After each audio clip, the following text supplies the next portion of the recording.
સ્થાનિક સ્વરાજની ચૂંટણી પહેલા જ ભાજપમાં ઘમાસાણ થયું છે। અમરાઈવાડીમાં ભાજપમાં આંતરિક વિખવાદ શરૂ થયો છે। પરાકાષ્ઠાએ ધારાસભ્યની કાર્યપદ્ધતિ સામે કાર્યકરો લાળચોળ થયા છે। અમરાઈવાડીમાં હિટલરશાહી ચાલતી હોવાનો આરોપ છે।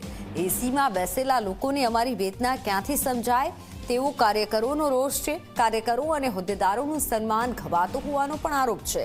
ધારાસભ્ય કાર્યક્રમમાં હાજર ના રહેતા હોવાનો આક્ષેપ કર્યો। ધારાસભ્ય સામે કાર્યકરો અને હોદ્દેદારોનો વિરોધ। કાર્યકરોએ સોશિયલ મીડિયા પર બળાપો કાઢ્યો છે।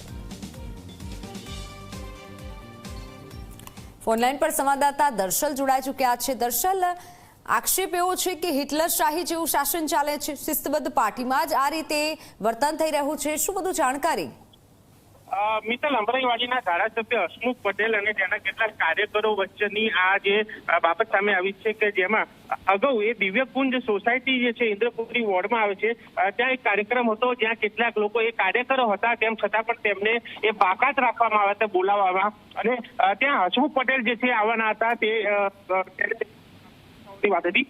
આ જે સમયનો જે ઝઘડો કહી શકાય અથવા આંતરિક વિવાદ કહી શકાય તે હજુ પણ ચાલતો આવ્યો છે અને પહેલા પણ ચાલતો હતો, અને અત્યારે એ બીજેપી અમરાઈવાડીનું જે ગ્રુપ જે કહેવાય છે તેની અંદર એ કાર્યકર્તાઓ સીધી રીતે એ ધારાસભ્ય સામે પોતાનો બળાપો કાઢી રહ્યા છે કે તેમને કાર્યક્રમમાંથી બાકાત રાખવામાં આવે છે।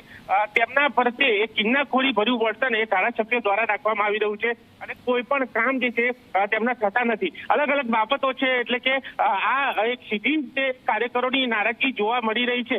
હવે એમાં એ ધારાસભ્ય તરફથી શું કરવામાં આવે છે પણ જોવાનું રહેશે, કારણ કે જ્યારે આ દિવ્યકુંજ સોસાયટીની એ બાબત સામે આવતી ત્યારે મીડિયા દ્વારા એ હસમુખ પટેલનો સંપર્ક પણ કરવામાં આવતો, પરંતુ તેઓ સીધી રીતે એ ભાગતા પણ ક્યાંક જોવા મળ્યા હતા, એટલે કે આ બાબતથી તેઓ દૂર રહેવાનો પ્રયાસ પણ કર્યો હતો। એ બાબત એ પણ ક્યાંક બતાવે છે કે ક્યાંક હસમુખ પટેલ જે છે તેમની વચ્ચે અને કાર્યકરોની વચ્ચે ક્યાંક આ બાબત ચાલી રહી છે અને તેને તેઓ કદાચ કોઈ નિવેદન આપવા નથી માંગી રહ્યા, એટલે તેઓ દૂર ભાગી રહ્યા છે। જોવાનું રહે છે કે એ બાબતે એ ધારાસભ્ય શું ખુલાસો કરે છે અથવા તો પાર્ટી દ્વારા આ જે વિવાદ હતો જે બિલકુલ, આભાર માહિતી બદલ।